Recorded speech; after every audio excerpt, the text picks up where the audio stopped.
Actually, ang mga nag-meet mi sa Facebook, through Facebook yun siya, and ang kuan ani, ang iyang kachat yun akong best friend. So, karon akong best friend kay murag di mo siya ganahan o ka ng lesbian. So, mo to nga gisend niya sa mga Facebook sa yung mga picture.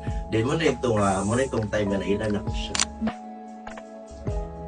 Actually, sa amo yun, murag destiny yun niya kami kay when I was high school, gusto ko magkapamili kay one time nga naglakaw-lakaw mi sa MacArthur Park. Ako nakita ba ka natigulang na bitaw nga bayad kita lang shoulder bag unya ka baklay so mura na kayo sa self nga murag gusto ko makaanak ko makapamilya ka ng pagdili ko yun ka ng bayot nga matiguang lang nga naginusara.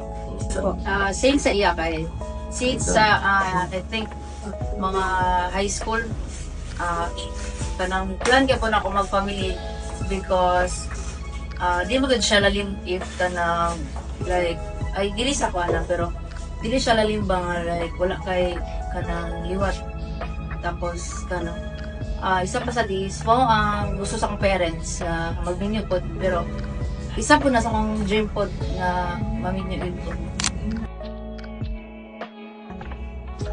Sa mong family, it's very unique pang yun and kanang rare good siya nga tomboy and of course bayot, but sa amo ang mga friends or of course sa tong community nga plan good nga to have their own family, tsada man ang naay family nga kaugalingon at the same time napoy ka ng uban nga kanang dilipot ka sa mga family, but sa amo ang part is kanang mas prefer mi nga namin kaugalingon nga family. It's because kanang po matigulang mi at least namin makita nga ay amo aning anak namin liwat ngayon. Here at Team Yes, love is always brewing.